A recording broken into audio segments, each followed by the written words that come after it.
Welcome back. I'm Scott Gross. We take you to southern Arizona and the manhunt for a suspect who also threatened to kill former President Trump. This comes as the Republican nominee campaigned at the border. Garrett Hawk shares more on the former president's visit.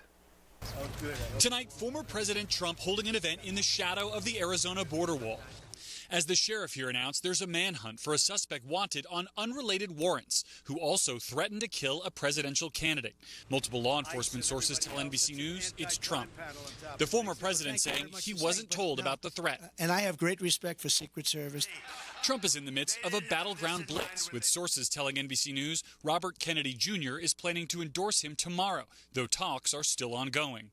We've been reporting that RFK Jr. is getting ready to endorse you. What role would he have either with your campaign or in your administration? Well, I don't want to get too much into it because you're telling me something I don't know, other than I've always been friendly with him. If he were going to endorse me, I would consider it a great honor. That's despite all the things he said about vaccine, 9/11 conspiracies. Does that reflect on you if you put him in your administration? No, it doesn't mean administration, but certainly having his endorsement, because things that he agrees on, I also agree on. You know, there are many things that are perhaps the opposite of what you're saying, but he's a respected guy.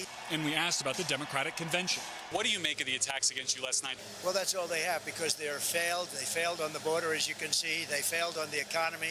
They failed on jobs. Today, Trump going after Vice President Harris on border security. She wants to have an open border. But we pressed him on his plan for mass deportation. He offered no plan to pay for it. It's going to cost billions of dollars. Where will that money come from? Well, it'll cost trillions of dollars to keep these people, and I'm talking about in particular starting with the criminals. Earlier, we spoke to an undocumented immigrant from Mexico who came here 20 years ago and has 2 children who are American citizens.